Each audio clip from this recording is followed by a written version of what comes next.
Muy bien. Entonces, ahora, es importante tener una noción general de lo que ustedes van a encontrar como shock.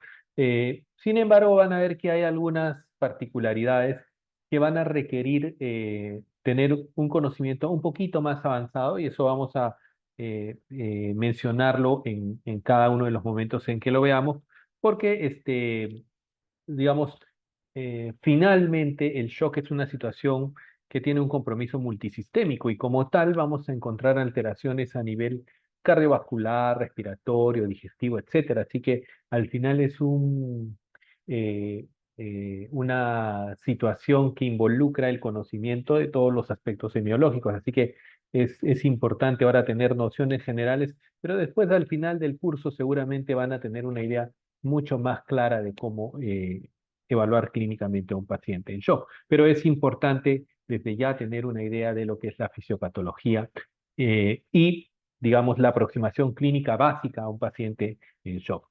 Recuerden que el shock es una condición potencialmente mortal, o sea, los pacientes que han chocados a la emergencia, si ustedes no resuelven el shock, en pocos minutos u horas pueden tener a su paciente muerto.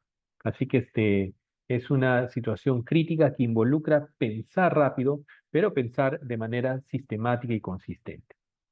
Muy bien, entonces, cuando hablamos de shock, ¿no? Básicamente es un estado de imbalance, de desbalance, en el cual la perfusión tisular no logra cubrir la demanda metabólica, esencialmente de oxígeno del organismo. Es decir, hay un desbalance entre la oferta de oxígeno dada por la perfusión tisular y la demanda de los tejidos, ¿no? Y eso básicamente va a implicar que hay un flujo sanguíneo y por lo tanto un aporte de oxígeno inadecuados. Esto va a llevar a metabolismo anaerobio, acumulación de lactato, generación de radicales libres, en fin, y eso nos va a llevar a una disfunción orgánica, que esa es la clave de entender cuál es la razón por qué el paciente con shock fallece. Básicamente mueren de falla orgánica multisistémica, ¿sí? Entonces, eh, en resumen, un resumen apretado de la fisiopatología del shock es, es un desequilibrio en el cual no hay perfusión suficiente, no hay llegada de oxígeno, se genera metabolismo anaerobio y por lo tanto se genera disfunción orgánica. Por eso es que algunos hablan de shock como una disfunción orgánica producto de el imbalance entre las necesidades, entre las demandas y la oferta de oxígeno y nutrientes. Muy bien. Entonces, digamos, eso es una definición eh, conceptual, ese es el concepto de shock, pero tenemos que trasladar eso al pie de la cama del paciente. O sea, estamos con un paciente y ¿cómo sé que la demanda metabólica excede digamos, a la capacidad de perfundir y que el paciente está haciendo? No, o sea, no, ese es un concepto, pero que tengo que trasladarlo a cómo se ve eso con nuestro paciente eh, digamos, en la vida real. Y para eso nosotros definimos al shock como la combinación, como la intersección de dos fenómenos. Uno es hipotensión. La hipotensión es un dato importante porque la hipotensión lo que significa, ¿no? Es que al haber una menor presión arterial, ¿no? Una menor presión arterial, lo que va a generarse es disminución del flujo. Ahora, pero no basta que haya hipotensión, sino además tiene que haber evidencia de hipoperfusión tisular. Y vamos a ver entonces eh, cómo se define esto. Entonces, el shock viene a ser clínicamente y digamos desde el punto de vista ya operativo, cuando ustedes están en la emergencia, ¿qué es shock? Es un paciente hipotenso con hipoperfusión tisular. ¿Cómo definimos hipotensión? Una presión arterial media por debajo de 60 milímetros de mercurio. Y para eso tenemos que entender el concepto de presión arterial media, ¿no? Entonces vamos a hablar primero de ese tema, de hipotensión y cómo calculamos la presión arterial media. La presión arterial media es el principal determinante de la perfusión tisular. O sea, el determinante más largamente, más importante de cómo se perfunde un tejido es la presión arterial con la que llega la sangre a este tejido, ¿no? Y entonces, eh, esta presión arterial media se calcula como un promedio ponderado, es decir, donde hay un elemento que tiene cierto peso y otro elemento tiene cierto peso, ¿no? Donde la presión arterial sistólica tiene un peso de 1 y la diastólica un peso de 2. ¿Por qué razón? Porque la mayor parte del tiempo estamos en diástole. La menor parte del tiempo. La sístole es un periodo relativamente corto y la diástole es un periodo mucho más prolongado. Por eso es que la presión arterial diastólica tiene más peso en este promedio ponderado. Entonces, sistólica más 2 veces la diastólica entre 3. Y el criterio general con el cual vamos a encontrar evidencia de shock en la mayoría de pacientes es cuando esta presión arterial media cae por debajo de 60, ¿no? Eh, Puede ser que la presión sea un poco más allá de eso. O sea, hay pacientes que tienen de repente, o sea, no logran tener menos, tienen un poquito más, por ejemplo, pacientes que tienen 80, 60 de presión y están chocados. Sobre todo pacientes que de ya tenían una presión de repente un poco alta, un paciente hipertenso, de repente con 90, 60 y está haciendo manifestaciones de shock. Pero en términos generales, para que haya shock, la presión arterial media habitualmente está por debajo de 60 milímetros de mercurio. Muy bien, entonces ya sabemos cómo definir hipotensión como una presión arterial media por debajo de 60. Eh, Ahora vamos a ver cómo definimos hipoperfusión tisular. O sea, cómo sabemos que los tejidos están hipoperfundidos, que llega poca flujo sanguíneo a estos tejidos. Tenemos algunos marcadores, ¿no? Entonces, por ejemplo, si el paciente viene con trastorno de sensorio, está somnoliento, confuso, no reconoce a familiares o eventualmente entra en coma, ese paciente no está llegando flujo sanguíneo a nivel cerebral. A nivel de piel también tenemos eh, indicadores, ¿no? Como la alteración del llenado capilar. Por ejemplo, ustedes han visto cuando ven la uña, ¿no?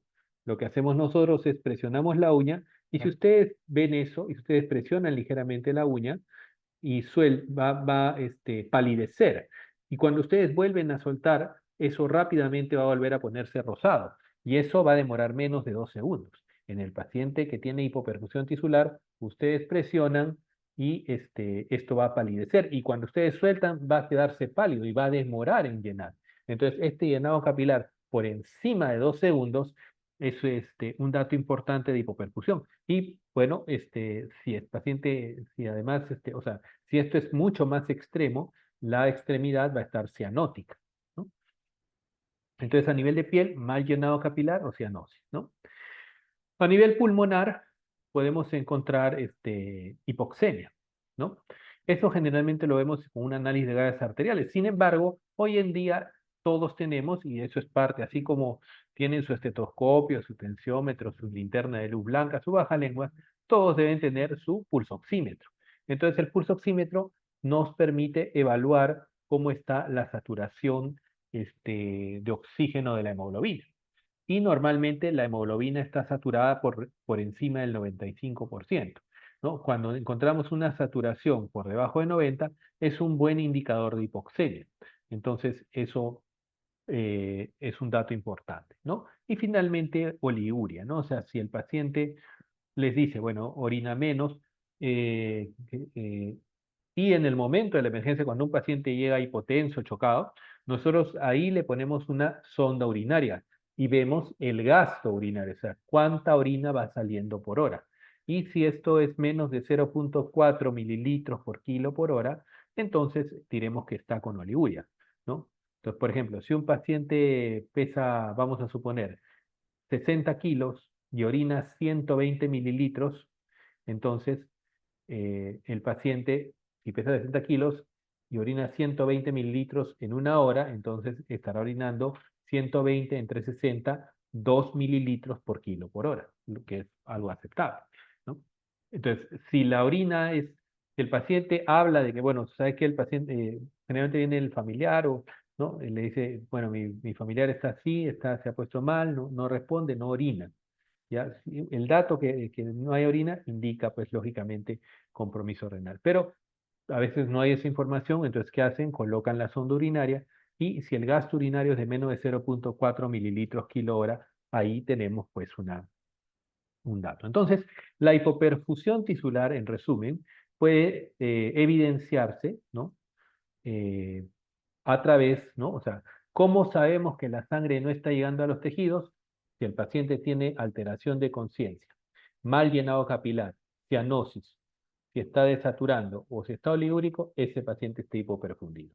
Y entonces, si el paciente tiene una presión arterial media por debajo de 60 y además, ¿no? tiene signos de hipoperfusión tisular, ese paciente está chocado. Entonces nosotros muy rápidamente, en menos de 5 minutos, tenemos que identificar si el paciente está chocado o no. Y si está chocado, viene el siguiente paso. Bueno, ya sé, mi paciente llegó a la emergencia, presión 70-40, está cianótico, no responde al interrogatorio. Ese paciente tiene hipotensión e hipoperfusión tisular, está chocado. Y ahora el siguiente paso es, a ver, ¿qué tipo de shock tiene? Y para eso tenemos que entender cuáles son los principales tipos de shock, que vienen a ser el shock hipovolémico, obstructivo, cardiogénico y dístico. Y vamos a ver de qué va cada uno de estos tipos de shock, ¿no? Ahora, para entender estos, estos, estos estados de shock, nosotros tenemos que entender que, dado que la presión arterial es el principal determinante, ¿no? Entonces, como ustedes ven acá en la figura, ¿no? Nosotros tenemos que tratar de ver, bueno, ¿qué cosa puede hacer que la presión arterial baje? Y entonces tenemos que ver, para poder entender cuáles son las causas, tenemos que entender cuáles son las razones por las cuales la presión arterial baja. Y entonces tenemos que definir o entender que la presión depende del gasto cardíaco y de la resistencia vascular sistémica. Es decir, el gasto cardíaco, lo que bombea el corazón, pero ese bombeo del corazón se enfrenta a una resistencia vascular. Y entonces, mientras más bombea el corazón, más presión hay. Mientras más vasoconstricción haya, mientras más resistencia vascular sistémica haya, también hay más presión. Entonces, la presión depende, entonces, en primer término, del gasto cardíaco y de la resistencia vascular sistémica.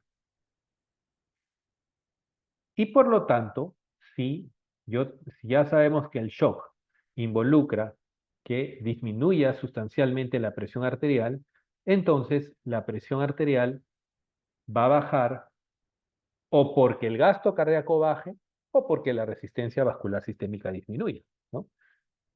Entonces, solamente puede haber estas dos razones. Y justamente eso es lo que nosotros vamos a tratar de interpretar. Entonces, vamos a empezar con la resistencia vascular sistémica. ¿Qué cosa puede hacer que disminuya la resistencia vascular sistémica? Y para eso tenemos que entender que la resistencia vascular sistémica, ¿no? Depende de la longitud del vaso, de la viscosidad sanguínea, pero sobre todo vean ustedes que depende del radio del vaso a la cuarta potencia, o sea, depende fundamentalmente y en forma inversamente proporcional al radio del vaso, ¿no? Esta famosa ecuación, ustedes pueden ver, ¿no? Que la resistencia, vean ustedes que depende en el denominador, está el radio a la cuarta, o sea, mientras más, digamos, aumente el radio del vaso es el corte transversal, entonces si el radio aumenta, ¿qué quiere decir? Que se vasodilata. Y si se vasodilata, entonces mientras más se vasodilate, menor va a ser la resistencia, ¿no? Por lo tanto, la resistencia, o sea, cuando disminuye la resistencia, esencialmente significa que por alguna razón ha ocurrido una vasodilatación, este, digamos que descompensada, ¿no? Y entonces, la disminución de la resistencia vascular sistémica está ligada esencialmente a vasodilatación. Y no hay muchas causas de una gran vasodilatación que me pueda llevar finalmente a un shock, ¿no? Entre ellas tenemos a la sepsis, a la lesión aguda de la médula espinal, el uso de vasodilatadores, ¿no? La insuficiencia suprarrenal o la anafilaxia. Todas estas condiciones tienen en común que van a generar vasodilatación. Y entonces, en este tipo de shock, lo que ocurre es que yo tengo mi cantidad de sangre está correcta, o digamos, no ha sufrido ninguna alteración. Y tampoco ha sufrido alteración la capacidad de bombeo. Básicamente, eh, se ha vasodilatado todo y entonces eso genera una abrupta caída de la resistencia. Y eso es lo que se conoce como un shock de tipo distributivo. Entonces, en resumen, la caída de la resistencia vascular sistémica está relacionada a vasodilatación. Y cuando nosotros encontramos un shock por disminución de la resistencia vascular sistémica, eh, lo que tenemos es un shock de tipo distributivo. Distributivo. Muy bien. Ahora, ¿cómo podemos saber clínicamente, cómo podemos evidenciar que la resistencia vascular sistémica está disminuida? Básicamente por fenómenos clínicos que acompañan a la vasodilatación, ¿no? Entonces, ¿cómo evaluamos la resistencia vascular sistémica? Si la resistencia vascular sistémica baja, o sea, hay vasodilatación, vamos a encontrar a un paciente rubicundo, con la piel tibia, caliente, con hiperdinamia cardíaca, o sea, van a encontrar un latido cardíaco fuerte y van a encontrar un pulso también, digamos, relativamente amplio. Y eso es lo que se conoce, o digamos, se denomina shock hiperdinámico. Entonces vemos un paciente que está chocado y sin embargo tiene buenos pulsos y el latido está prominente, ese paciente probablemente esté en un estado de vasodilatación y estaremos hablando de un shock hiperdinámico asociado a disminución de la resistencia vascular sistémica. Pero, entonces, eso es digamos, una parte. Pero también hay estados de shock en que más bien la resistencia vascular sistémica va a estar disminuida, o perdón, elevada. Y en este caso, la razón es porque el gasto cardíaco está disminuido y en forma compensatoria la resistencia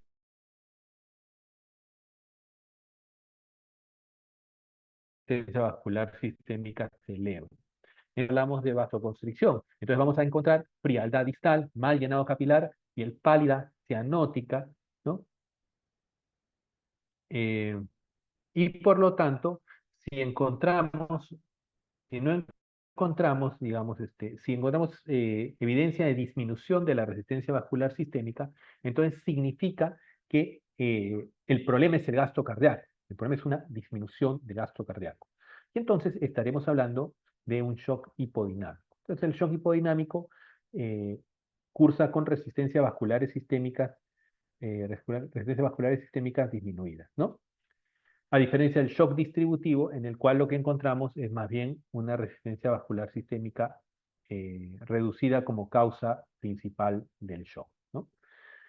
Muy bien, ahora, entonces, si la disminución, o sea, si el problema es el gasto cardíaco, ¿no? Ahí el diagnóstico diferencial es más complejo, porque si mi problema era que la resistencia vascular sistémica está disminuida, o sea, hay vasodilatación, eso es un shock distributivo. Eso es solamente shock distributivo. No hay otro tipo de shock que de eso. Y entonces tenemos que irnos al diagnóstico diferencial de shock distributivo.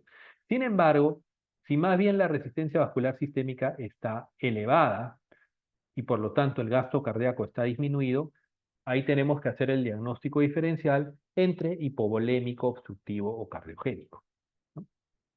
Entonces, para eso vamos a tener que identificar cuáles son los factores que intervienen en lo que es el gasto cardíaco.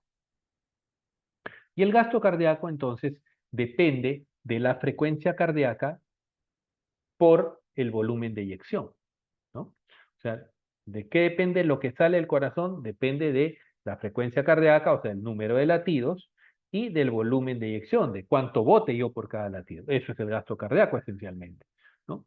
Entonces, eh, este gasto cardíaco, como ustedes pueden ver acá, depende de la frecuencia cardíaca y del volumen de eyección. Pero a su vez, el volumen de eyección como pueden ver en la parte final digamos, del flujograma, depende de tres factores. De cuánto llega de cuánto llega de sangre al miocardio, eso se llama la precarga, de cuán contráctil sea el miocardio, es decir, de la contractibilidad del músculo cardíaco, y finalmente del estado valvular, porque las válvulas son las que permiten el flujo de sangre finalmente a nivel cardíaco. Entonces, vamos a tratar ahora de establecer, bueno, si el gasto cardíaco baja, el shock o es hipovolémico, o es obstructivo, o es cardiogénico. Entonces vamos a tratar cuáles son, digamos, de identificar cuáles son los elementos nucleares de cada uno de estos tres shocks para poder hacer nuestra disquisición, ¿no? En el shock hipovolémico, como ustedes ven, la fisiopatología básicamente es una reducción de la precarga. O sea, llega en el choque hipovolémico, simplemente llega menos sangre al corazón. Como llega menos sangre, disminuye el volumen de eyección. Y si disminuye el volumen de eyección, baja el gasto cardíaco y por lo tanto la presión arterial. Entonces, ¿qué cosa puede hacer que llegue menos volumen de sangre al corazón?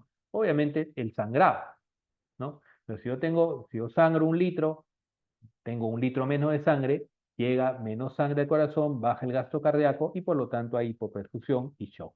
Eso se llama un shock hipovolémico. Entonces puede ser hemorragia digestiva, puede ser hemoptisis, ¿no? Una hemoptisis masiva, puede ser luego de un trauma. Muchas veces el paciente, por ejemplo, que le cae una viga, el paciente ustedes lo ven, bueno, no hay un sangrado evidente, sin embargo, recuerden que en las partes musculares se pueden acumular hematomas de 1, 2 y hasta 3 litros, ¿no?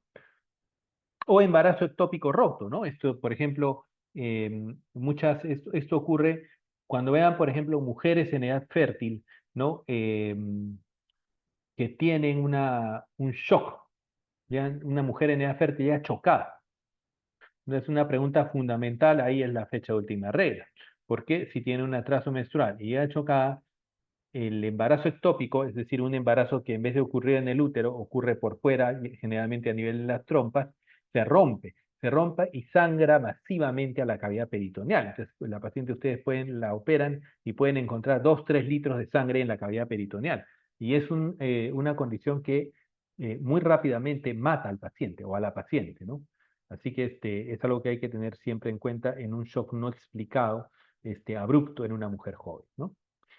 Pero no solamente es pérdida de sangre, también, por ejemplo, diarreas profusas. Por ejemplo, cuando había el cólera, cuando hubo la epidemia del cólera, la gente tenía diarreas de 5 o 10 litros y eso generaba shock, ¿no? O vómitos masivos, ¿no?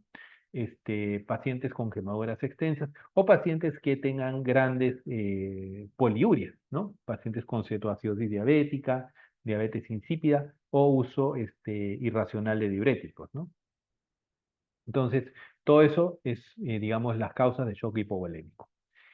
Luego de eso, bueno, viene el shock obstructivo, ¿no? Y en el shock obstructivo lo que hay es, como su nombre lo indica, esto ocurre cuando tenemos alguna condición, ¿no? Espera un momentito, ya.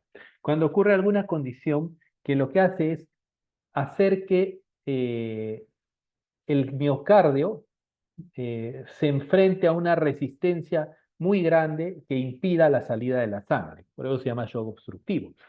El caso clásico es el embolismo pulmonar, ¿no? Entonces, hay un embolismo pulmonar, se asienta un trombo en la arteria pulmonar y entonces el ventrículo el ventrículo derecho va a tratar de bombear sangre, pero se va a enfrentar a una pulmonar obstruida, ¿no?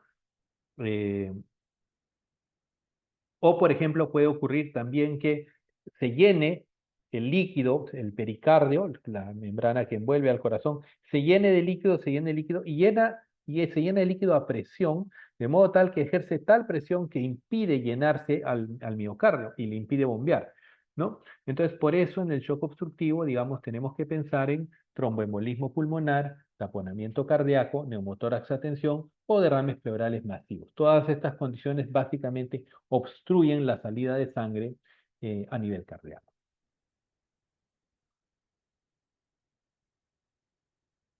Luego viene tal vez el más complicado de todos, porque tiene un diagnóstico diferencial más amplio, que es el shock cardiogénico. Y en el shock cardiogénico, básicamente lo que ocurre es que por alguna razón, ¿no? Dependiente, lógicamente, del miocardio o de las válvulas, eh, va a ocurrir una, una disminución del gasto cardíaco dependiente de, de una patología propiamente cardíaca, ¿no? Entonces, esto puede ocurrir por alteraciones graves en la frecuencia cardíaca. O sea, si tengo una bradicardia extrema, viene un paciente que late a 20 por minuto, ese paciente va a hacer hipoperfusión. Pero también ocurre el fenómeno contrario. O sea, un paciente, si late a 200 por minuto, el corazón late tan rápido que no permite tiempo de que se relaje el ventrículo. Y recuerden ustedes que para que el corazón bombee, tiene que relajarse y estirarse, ¿no? Entonces, si, no, si el tiempo de llenado es demasiado rápido, entonces el paciente entra en shock por taquicardia extrema, ¿no? Pero también puede haber disminución del volumen de eyección dependiente de que se altere la contractibilidad miocárdica, por ejemplo, un paciente infartado. En el infarto del miocardio, lo que ocurre es que hay una arteria que se infarta, o sea, pierde circulación y todo ese segmento del miocardio se queda sin sangre, sin irrigación. Muere y ya no puede contraerse. Entonces, queda una parte del corazón que simplemente queda inmóvil y sin capacidad de contraerse, ¿no? Y eso genera, lógicamente, disminución del volumen de eyección, ¿no? O también problemas valvulares agudos, ¿no? Que vamos a comentar en un momento. Entonces, cuando yo hable de shock cardiogénico, hablaré de, o que hay un problema para que el músculo cardíaco se contraiga, ya sea de origen isquémico, o sea, por ejemplo, en el infarto de miocardio, o puede haber inflamaciones virales, ¿no? Como la miocarditis. La miocarditis inflama el miocardio por un virus y eso hace que pierda la capacidad contráctil. Y, lógicamente, en pacientes con insuficiencia cardíaca grave también, ¿no? También puede haber, como ven acá en la diapositiva, un compromiso valvular, ¿no? O sea, puede ser que el paciente, por ejemplo, hace cuadros de valvulopatía mitral o aórtica graves o hace problemas a nivel del septum interventricular. A veces el infarto hace que se perfore el septum entre los ventrículos y entonces hace una comunicación aguda entre ambos ventrículos. O, por ejemplo, también puede haber un aneurisma ventricular. A veces el infarto hace que la parte muerta protruya a manera de bolsa y eso impide la contracción cardíaca. Y finalmente las arritmias cardíacas. Como ya hemos visto, las arritmias cardíacas interfieren con la capacidad de llenado ventricular y por lo tanto pueden llevar al shock. O sea, cualquier arritmia grave puede llevar al shock de tipo cardiogénico. Siendo largamente la causa más frecuente de shock cardiogénico es la cardiopatía isquémica aguda, ¿no? O sea, el paciente que viene con un infarto cardíaco. Y bueno, finalmente, el shock distributivo, que ya habíamos conversado, en donde básicamente la fisiopatología es una disminución de la resistencia vascular sistémica, ¿no? Que puede ser causada por sepsis, trauma vertebromedular, insuficiencia suprarrenal aguda, ¿no? Esta insuficiencia suprarrenal aguda es bien importante, sobre todo en pacientes que toman corticoides, por ejemplo, ¿no?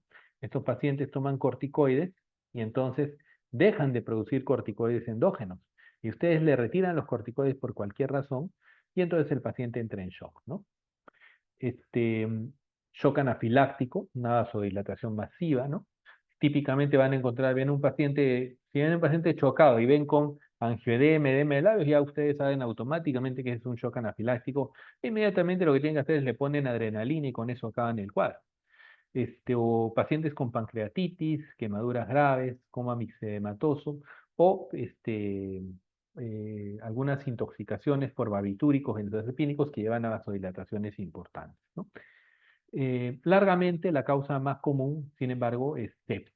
O sea, el shock distributivo, largamente el shock más común de tipo distributivo que hay es el shock séptico, ¿no? Y el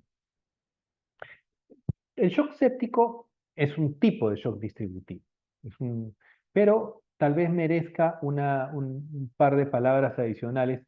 ¿Por qué? Porque el shock séptico, digamos, su base fundamental es una disminución de la resistencia vascular sistémica, es decir, la sepsis genera vasodilatación, el proceso infeccioso genera vasodilatación.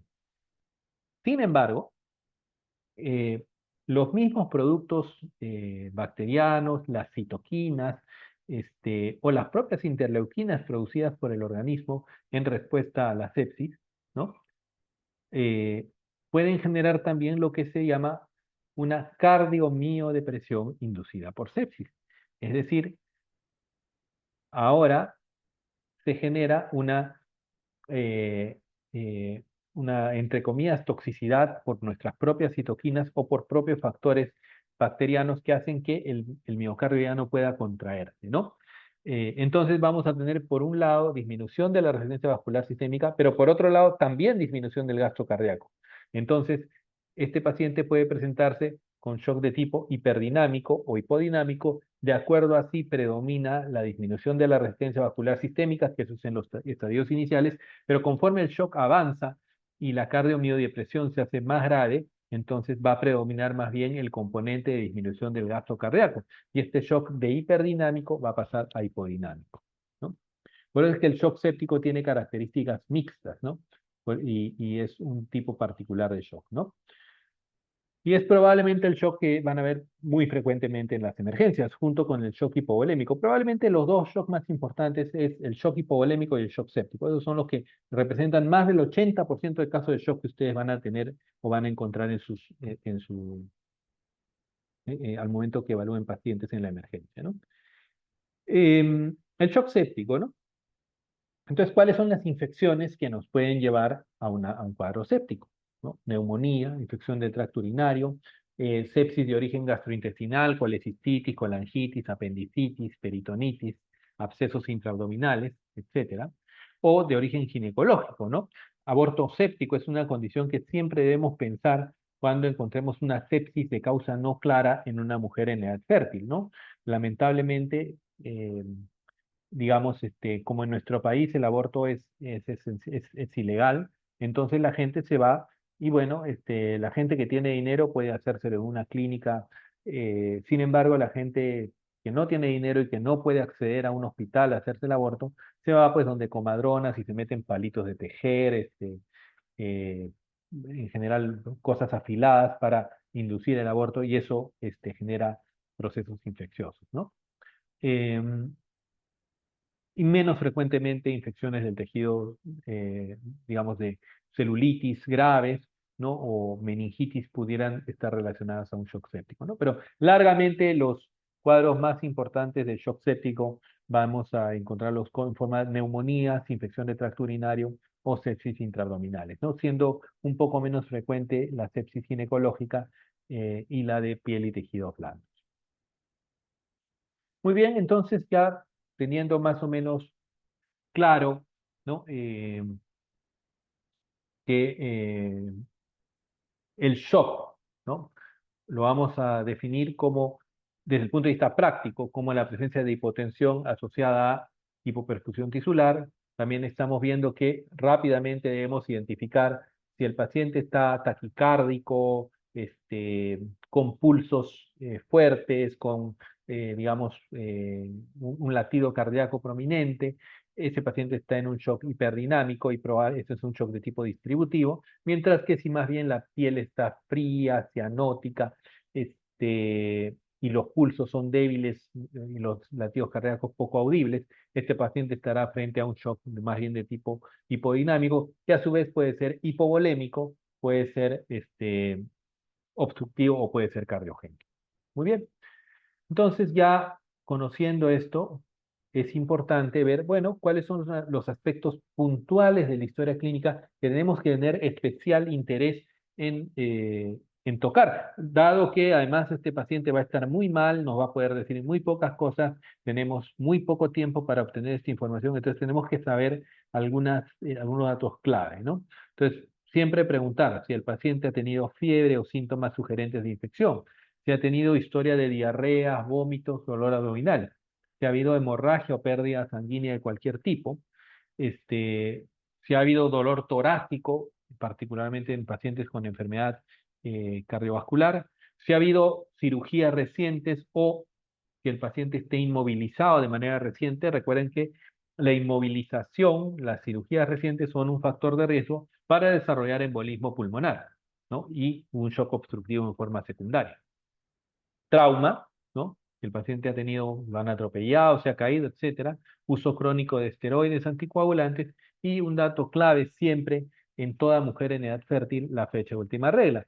Porque si una mujer, o sea, los dos tipos de shock que se nos suelen pasar, y ha habido ya muertes al respecto, son uno, no detectar un embarazo ectópico roto, no sospechar un embarazo ectópico roto, y en segundo lugar, no sospechar un aborto séptico, ¿no? Son dos condiciones que siempre deben recordar, ¿no? Bueno, en el examen físico, las funciones vitales, evidentemente, la presión arterial nos permite monitorizar la respuesta del paciente, la saturación, ¿no? La diuresis en mililitros kilo hora. Dentro del examen de piel nos interesa evaluar si hay palidez, cianosis, si hay mal llenado capilar. Recuerden que el llenado capilar es un elemento clave para evaluar hipoperfusión tisular. Si hay edemas, ¿no? A nivel de tórax y pulmones, si hay estertores o hallazgos unilaterales que nos sugieren un problema de neumonía, mientras que los estertores bilaterales sugieren más bien un problema de origen cardiogénico. A nivel cardiovascular es importante identificar si hay ingurgitación yugular. Recuerden, la ingurgitación yugular es un marcador de un aumento de presión de las cavidades derechas. Y eso lo vemos en pacientes con shock cardiogénico y shock obstructivo, ¿no? Eh, el examen abdominal y del sistema nervioso, ¿no? Entonces, ya un poco recapitulando lo que hemos conversado, es lo primero es identificar que el paciente está en shock. Y básicamente, el paciente está en shock si tiene hipotensión, esencialmente una presión arterial media debajo de 60, y si tiene algún signo asociado de hipoperfusión tisular, trastorno de sensorio, oliguria, prolongación del tiempo de llenado capilar o cianosis. Muy bien. Identificado el paciente que tiene shock, tenemos que ver, bueno, si esto es hipodinámico o hiperdinámico. Si el shock es hipodinámico, o sea, la piel está pálida, fría, mal llenado capilar, pulsos débiles, esto es dependiente de gasto cardíaco. Mientras que si el shock es de tipo hiperdinámico, es decir, si encontramos pulsos llenos, rápidos, la piel tibia, un llenado capilar más o menos normal, el problema es por una resistencia vascular periférica muy disminuida, eh, ¿no? Porque recuerden que el shock o es el gasto, o es que el gasto cardíaco baja y o la resistencia vascular cae, ¿no? Y entonces, en el contexto de un shock hipodinámico, algunos elementos clave. Si hay historia de sangrado, diarrea, trauma, signos de deshidratación, ¿no? Ese paciente, si está deshidratado o ha tenido diarrea o vómitos profusos o ha sangrado, ese es un shock hipovolémico, ¿no? Si el paciente, por otro lado, tiene más bien eh, una historia de dolor torácico, ¿no? Con ingurgitación yugular y una disnea prominente, eso o es por un embolismo pulmonar o es por un taponamiento cardíaco, un shock obstructivo. Si el paciente más bien lo que tiene ya tiene un antecedente de cardiopatía isquémica, de angina, si tiene crepitantes bilaterales, edemas, ese paciente probablemente estamos frente a un shock de tipo cardiogénico, ¿no? Y si el paciente, bueno, ha habido historia de fiebre, si hay signos de infección, si hay un cuadro séptico, ya ustedes han tenido su clase de sepsis, ¿no? Si el paciente está séptico, entonces será un shock séptico hipodinámico, ¿no? Recuerden que el shock séptico puede ser hipodinámico o hiperdinámico. Generalmente empieza como hiperdinámico, pero después, conforme se agrava, se vuelve hipodinámico. Mientras que ya yendo hacia el shock hiperdinámico, un paciente que está chocado, pero tiene buenos pulsos, buen latido cardíaco, en fin. Entonces, si el paciente ha usado crónicamente esteroides o hay una infección meningocócica, probablemente este sea un shock de origen adrenal. Si el paciente ha tenido una exposición a un alergeno, y particularmente si ven un rash cutáneo, el paciente enronchado con edema palpebral, edema de labios, es un shock anafiláctico, ¿no? Eh, si el paciente ha tenido un trauma cervical o ha tenido, o aparece, el paciente entra a sala de operaciones, le ponen anestesia y se choca. A ese paciente con seguridad es un shock neurogénico post-anestesia raquídea. O si, por ejemplo, ha estado expuesto, ¿no?, a drogas, o sea, son el que viene pepeado a la emergencia, ¿no? Entonces los pepeados le dan una combinación de benzodiazepinas barbitúricos y eso genera vasodilatación sistémica y shock, ¿no? Entonces un shock asociado a drogas. Y finalmente, vean también que nuevamente sepsis, ¿no? O sea, historia de fiebre, signos de ingestión, cuadro séptico, sería un shock séptico de tipo hiperdinámico, ¿no? Recordando nuevamente que el shock séptico tiene esta particularidad de que tiene componente mixto, inicialmente de pérdida, disminución de la resistencia vascular y posteriormente de disminución del gasto cardíaco. Muy bien, esto es un poco bueno, les voy a pedir que lean además de lo que estamos planteando acá, esto es básicamente una referencia rápida, pero lean el capítulo del Argente, el capítulo 3611, que ese es, digamos, el más importante, el obligatorio para que lo lean, ¿no? Y si tienen un interés adicional, el capítulo del Harrison es también bastante interesante. Hay, y estos tres recursos adicionalmente para ya el que esté interesado en leer un poquito más del shock séptico, del shock hipovolémico, del shock cardiogénico. Muy bien, esto era lo que quería conversar con ustedes. Tal vez solamente darles un pequeño alcance, voy a hacer un paréntesis, eh, e invitarlos a que, bueno, ustedes están llevando semiología, tienen casos muy interesantes, muy bonitos, y dentro del curso tenemos una sección de lo que es investigación formativa, que consiste en hacer el reporte de caso, de un reporte de un caso interesante, de acuerdo a los criterios CARE, ¿no? Si quieren ver ejemplos de cómo se reporta un caso, les sugiero fuertemente ir a la revista de nuestra facultad. Nosotros en la Facultad de Medicina tenemos una revista, que es una de las revistas peruanas más importantes en medicina, y ahí van a ver que hay una sección de reporte de casos, ¿no? Así que ahí pueden ver los reportes que hemos publicado en la revista y les puede servir de ejemplo para los casos que ustedes van a presentar como su investigación formativa. Cierro paréntesis y ahora sí, eh, quedo atento a algún comentario, alguna pregunta, algo que no haya quedado claro.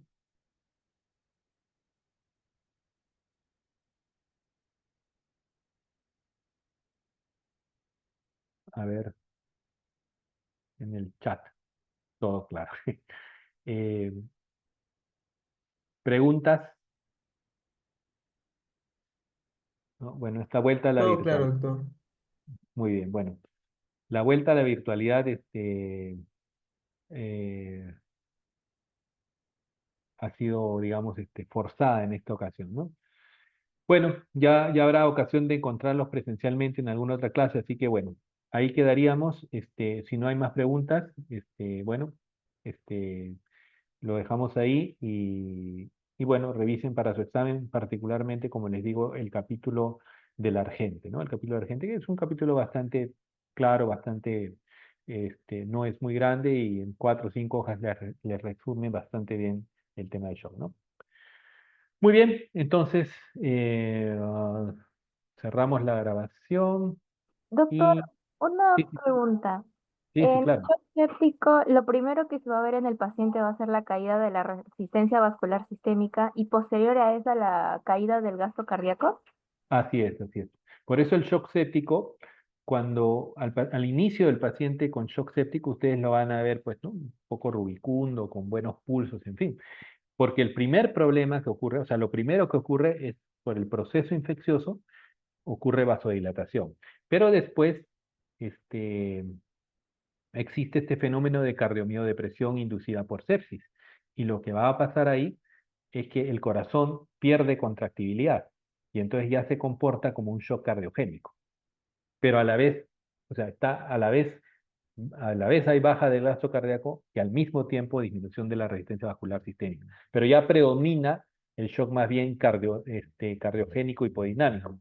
Y es en ese estado en que el paciente va a tornarse frío, cianótico. Y entonces, cuando ven el shock séptico, el paciente en shock séptico hiperdinámico tiene buen pronóstico. O sea, ustedes entran con antibióticos. Si resuelven la causa del shock, bien. En el shock séptico, más bien hipodinámico, así resuelvan la causa del shock, muchas veces ya entra en un estado de shock irreversible, ¿no? Entonces, es de mucho peor pronóstico, ¿no? Ya, gracias, doctor. Muy bien. Entonces, ahora sí, creo que no tenemos más preguntas.